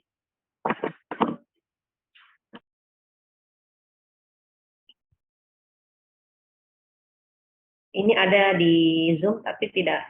Mana Nur Selvianti?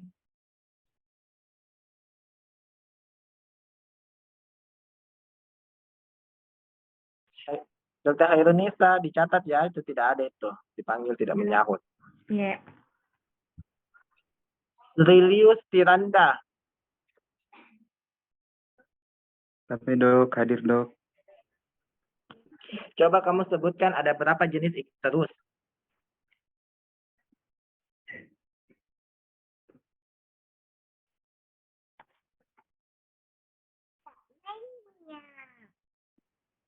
Main.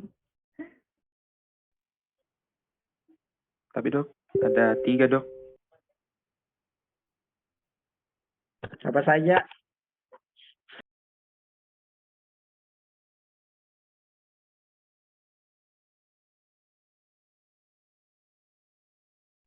Tapi dok, ada prehepatik, intrahepatik, dan pascahepatik dok, tapi dok.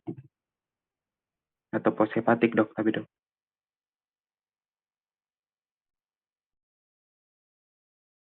Oke, bentar.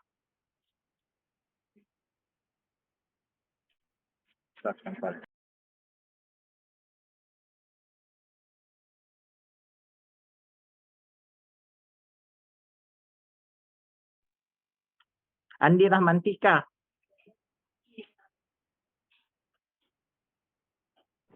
Tapi dok, iya dok.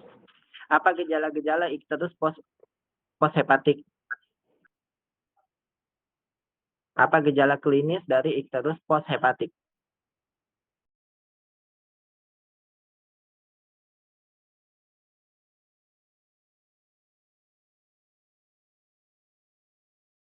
Tabe dok, urin yang berwarna seperti teh dok. Pruritus. Apa lagi? Pruritus dok. Apa? Pruritus. Oke, apa lagi? Feses dempul dok. Kenapa fesesnya? Fesesnya pucat dok, seperti dempul dok. Fesesnya pucat seperti dempul. Sekarang kita coba tanya Zaikna Saskia. Zagnia Saskia. Mana? Zaikna Saskia. Kameranya mati. Saya panggil. Ayo, mana dia? Halo? Nih, hilang. Adakah? Mana dia? Ada Zaikna?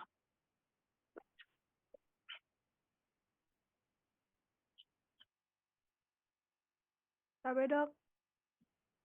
Oke, Zaikna. Kenapa bisa terjadi BAB pucat pada ikterus post obstruktif? Post hepatik.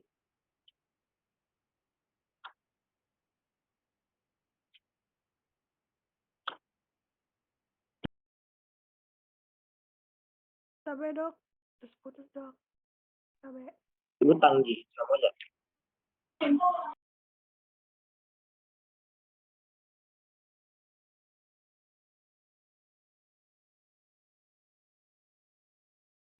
Mana Zaikna? Bisa nggak? Nah, kenapa diam kalau Anda tahu? Mana Zaikna? Apa yang kau pahami lah dari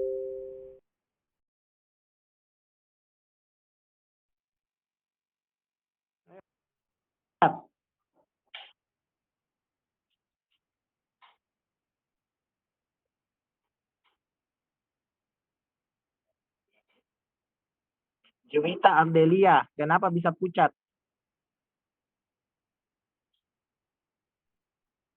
Dok. Ya, kenapa? Dok, karena dok, pigmen empedu. Terus kenapa? Oh, maksudnya gimana? Jadi ada pigmen empedu jadi pucat gitu? Dok, bisa dikarenakan kekurangan pigmen empedu akibat dari penyumbatan dok, Kekurangan pigmen empedu, penyumbatannya di mana?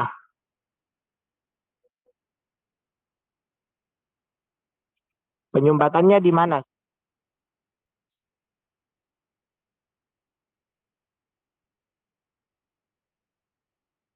Bagian anatomi apa yang dari sekian itu sistem biliary kalau dia tersumbat bisa menyebabkan ikterus obstruktif?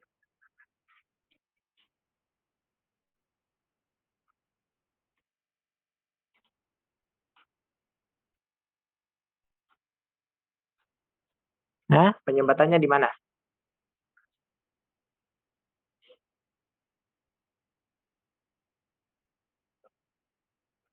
Dok, di ductus coledochus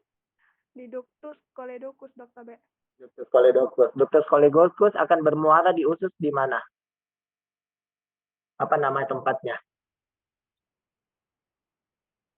Dia masuk ke mana di usus? Apa nama muaranya? duodenum dok, Ya, apa nama persisnya di duodenum itu? Apa nama bagiannya yang tempat masuknya ductus coledochus?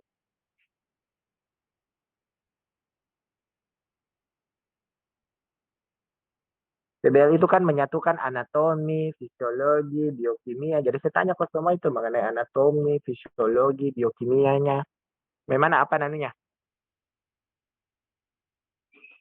Al Fauzan Anas Ahmad. Apa namanya? Tempat muaranya?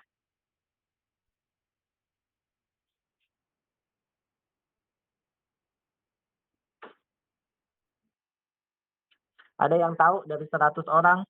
Dari 120 orang? Ada yang tahu?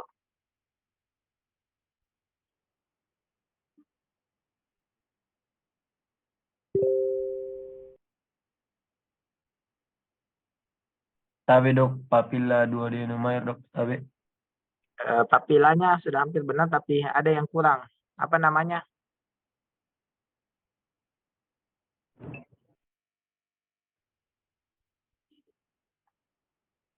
Ampula.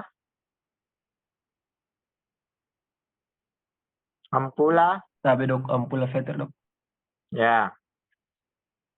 Oke. Salwa Nurul Aqsa. Apa zat yang memberi warna kuning pada feses? Namanya.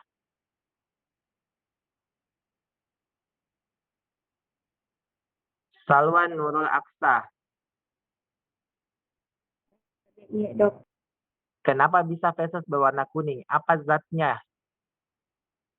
Apa hasil metabolisme bilirubin yang berada di feses sehingga kalau dia terjadi obstruktif tidak terbentuk itu sehingga tidak jadi warna kuning? Apa nama zatnya? Disebut Dok, serpobilin, Dok. apa? Serpobilin, Dok. Ya, harus tahu ya semua ya yang hal-hal seperti itu ya. Muhammad Iza Alfat. Coba kamu kasih contoh ikterus prehepatik. Apa yang bisa menyebabkan ikterus prehepatik?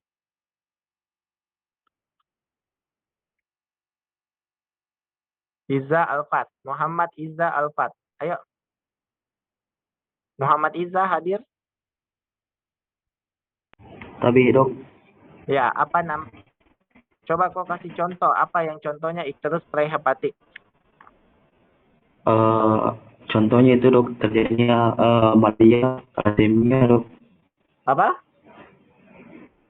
Terjadinya peningkatan bilirubin dalam darah, kemudian terjadinya anemia, thalassemia dok. Tapi Ya, apa namanya? Thalassemia. Anemia. Apakah semua anemia akan menyebabkan ikterus prehepatik? Alfat? tapi dok anemia hemolitik dok kebanyakan terjadi dok. Asdin Siriwa. Kenapa anemia hemolitik bisa terjadi? Ikterus. Bagaimana patofisiologinya? Asdin Siriwa. Kenapa anemia hemolitik bisa terjadi ikterus? Tapi dok, karena eritrositnya umurnya lebih pendek dok. Sehingga? Emang ada apa dengan eritrosit? Kenapa bisa terjadi ikterus? Karena biasanya dok, eritrosit baru itu didegradasi setiap 120 hari dok. Terus? Kenapa? Kalau sel darah putih juga mati tuh. Jadi kenapa kalau orang yang kenapa kalau orang DHF tidak ikterus? Trombositnya juga mati, Ji. Trombositnya juga hancur, destruksi. Kenapa tidak ikterus? Bisa? Asdin Siriwa?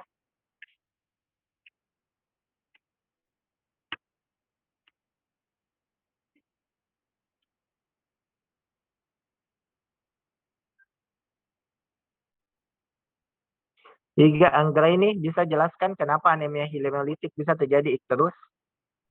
Tadi iya dok, anemia hemolitik itu dok terjadi eritrositnya itu dia terdegradasi duluan sebelum mencapai 120 hari dok.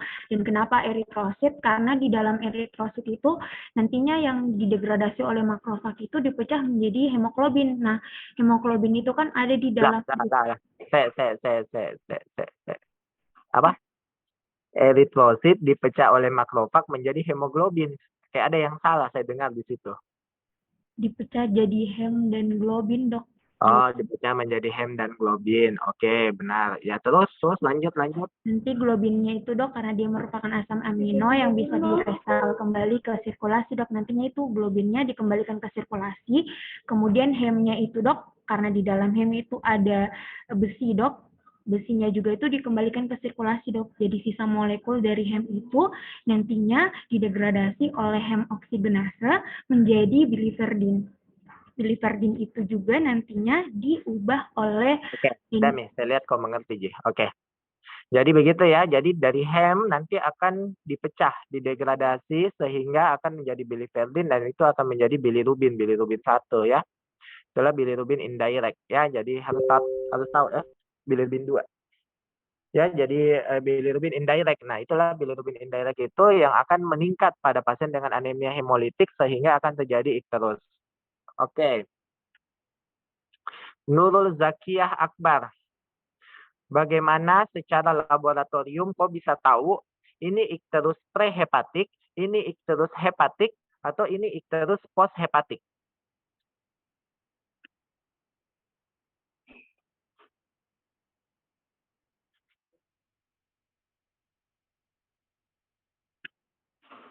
Siapa tadi yang saya tanya? Mana mi orangnya? Gue lupa namamu tadi. Siapa? Siapa tadi yang saya panggil? Iya dok. Ya, siapa itu? Nurul Zakia Akbar. Ya, bagaimana? Ya, tapi dok dari bilirubin direct sama bilirubin indirect dok tadi. Ya, bagaimana caranya membedakan dari bilirubin direct sama indirect? Kalau prehepatik bagaimana?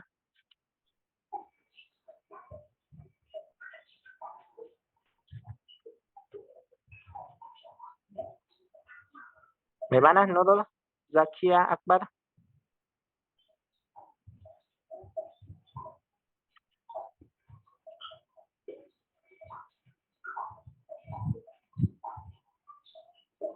Bisa? Jangan diam dong. Cari apa lagi? Sudah didiskusikan.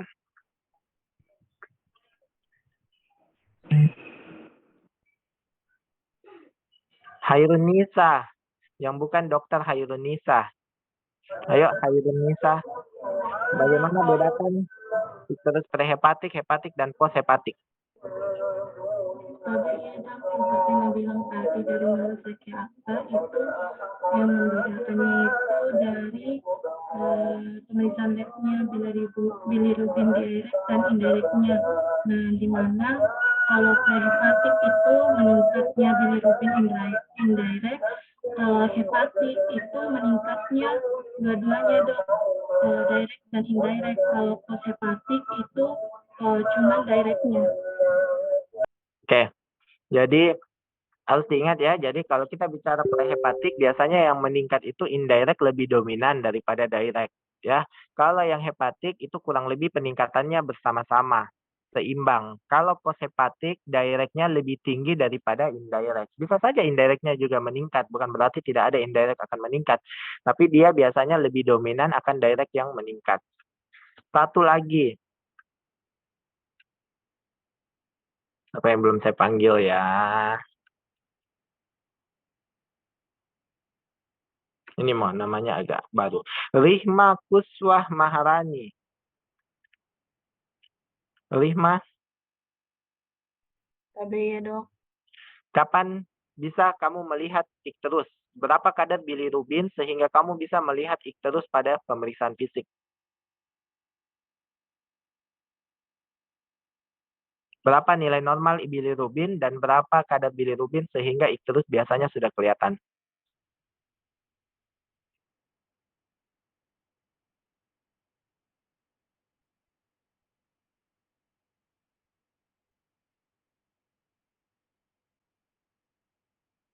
Bagaimana Rihma? Tapi dok lebih dari 2 kadarnya itu 2 sampai 2,5 miligram per desiliter dok. Itu apa? Nilai apa?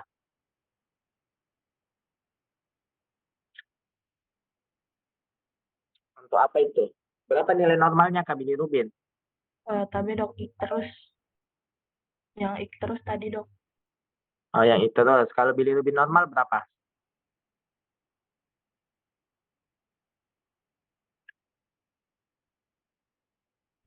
Tapi dok 0,3 sampai 1 dok.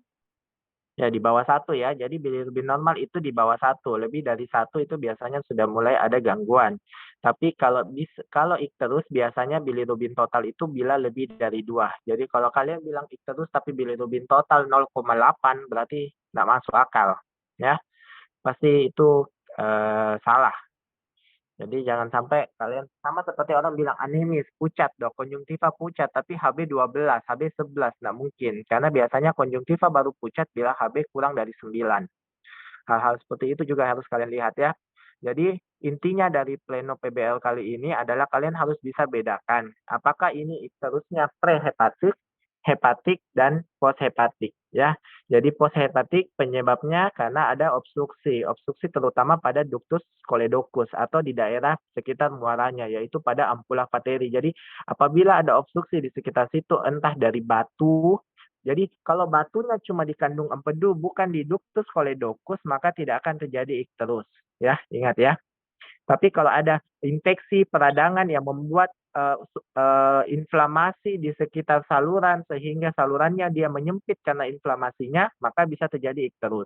Atau apakah ada tumor yang menyumbat ductus choledochus atau maupun ampula vateri, maka dia akan bisa tetap menyebabkan terjadinya ikterus. Itulah yang menyebabkan ikterus obstruktif, ya. Terus ikterus hepatik. Ikterus hepatik itu gangguan pada hatinya. Bisa karena obat-obatan, drug induced liver injury, bisa karena hepatitis viral akut, bisa karena alkoholisme, ya. Jadi harus diingat.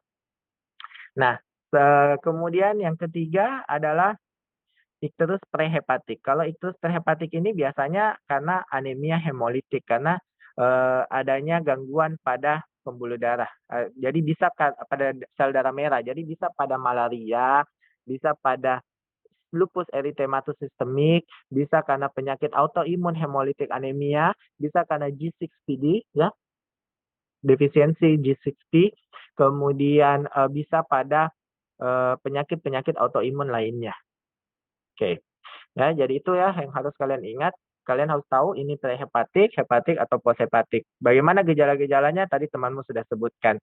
Kenapa bisa seperti ini? Tadi temanmu juga sudah bisa sebutkan. Ya, itu yang tambahan dari saya. Mungkin nanti bisa ditambah oleh Dr. Pratiwi dan Dr. Nurmilah. Terima kasih Dr. Hairunisa. Terima kasih, Dok.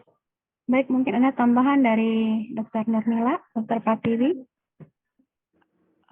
Assalamualaikum warahmatullahi wabarakatuh, Dok.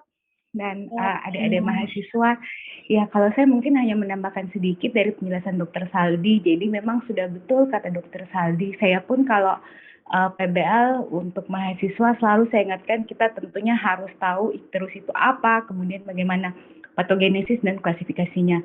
Nah, jadi tadi yang ditanyakan Dr. Saldi kepada adik-adik, ikterus itu ada berapa tahapan, sudah betul ya adik-adik ya, ada fase prahepatik, ada intrahepatik, ada pasca hepatik.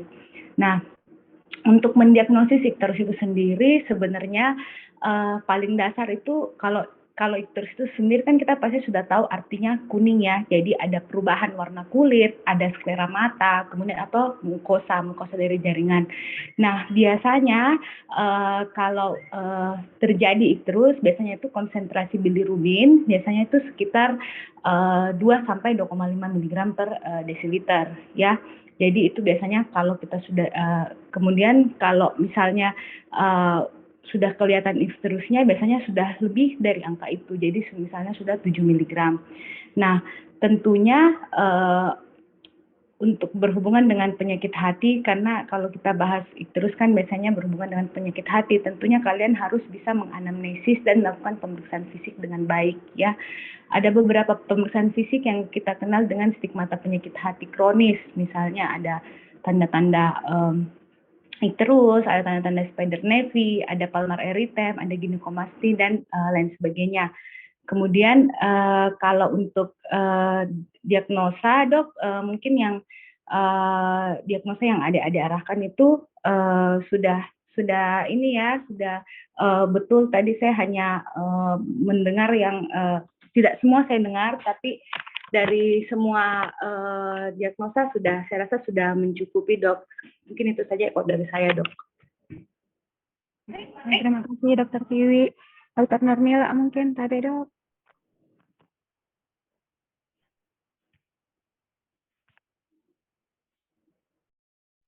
Oh ya. Terima kasih Dr. Hairunisa. Assalamualaikum warahmatullahi wabarakatuh.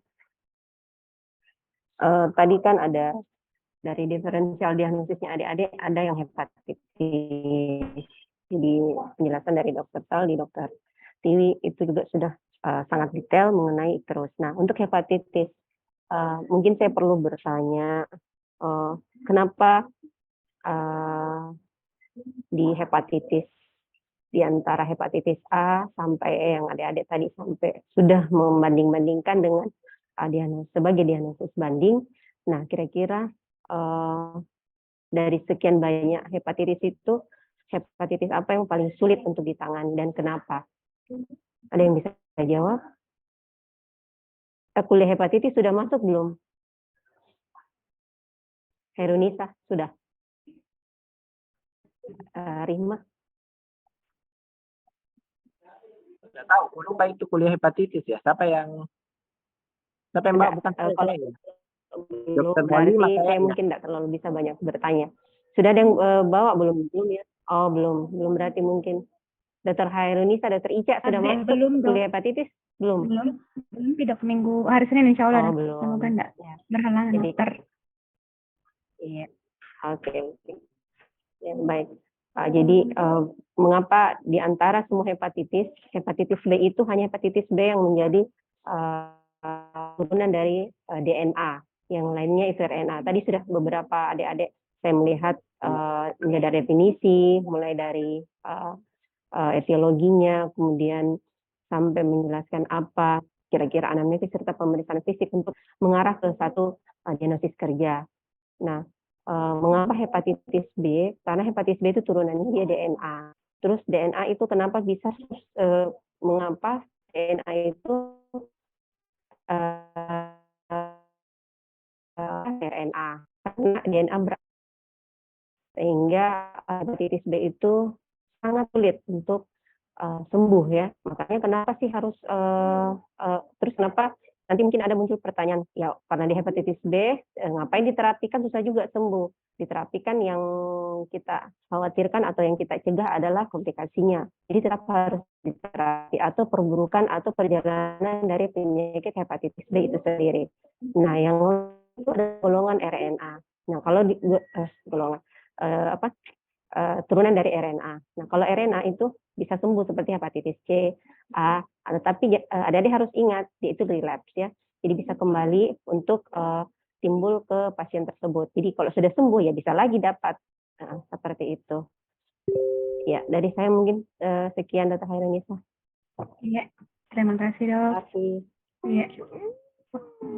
Adik-adik mungkin ada yang mau tanyakan sama dokter-dokternya sama konsulennya terkait dengan skenario kita kuning, atau mungkin pada saat PBL ada yang mungkin tambahan ada tadi yang paling terakhir ya, yang membawakan nafas. Saya lihat itu referensinya sampai ada terikut dia punya catatan referensi 11, 12, 13. Jadi tolong adik-adik kalaupun mau mengambil dari jurnal, perhatikan baik-baik. Referensi tak, atau jangan hanya langsung mengcopy paste. Itu jadi kebiasaan kalian nanti pada saat kalian koas, tidak bagus ya. Jadi tolong sejak saat kalian di perkuliahan atau di akademisi seperti sekarang ini dibiasakan untuk menulis itu, tidak usah copy paste, tulis ulang saja atau ketik ulang supaya kalian bisa ingat. Kalau copy paste, dia punya referensi 11, 12, 13 sampai terikut. Tadi itu di novel, kalau tidak salah. Nah, perjelas juga deh olahraga apa yang bisa kalau pada pasien obes. Jangan hanya ditulis olahraga ya. Kalau bisa olahraga apa, terus lebih detail kira-kira kalau pada pasien obesitas apa olahraga bisa kita kasih. Tidak semua ya. Jadi nanti lebih detail kira-kira olahraga apa atau lebih rinci yang kita sarankan ke pasien-pasien obesitas. Nah, itu saya teman saya Dokter Hairunisa. Ya, terima kasih dokter. Mungkin itu untuk pleno kita kali ini dok ya. Terima kasih Dokter Saldi, Dokter Mila, Dokter Pratiwi atas waktunya untuk mengikuti pleno modul 1 dengan skenario dengan modul kuning. Oke, jika sudah tidak ada pertanyaan adik-adik, sebentar lagi juga Jumat. Mari kita tutup majelis kita dengan doa kafaratul majelis. Subhanakallahumma rabbana wa bihamdika asyhadu an la ilaha illa anta astaghfiruka wa atubu ilaik. Semoga semakin hari kita semakin bertambah dan tidak membuat kita lebih angkuh dan semakin membuat kita untuk terus belajar. Terima kasih dok, Dokter Saldi, Dokter Tiwi, Dokter Mila. Terima kasih Dokter Saldi, Dokter Tiwi. Sampai ketemu besok, Dokter Mila, Dokter Pratiwi. Iya dok, siap. Ditunggu dok. Terima kasih banyak. Terima kasih. Terima kasih. Mari kita tutup dengan ucapan alhamdulillahirrabbilalamin. Assalamualaikum warahmatullahi wabarakatuh. Waalaikumsalam warahmatullahi wabarakatuh. Terima kasih semuanya. Terima kasih banyak dok.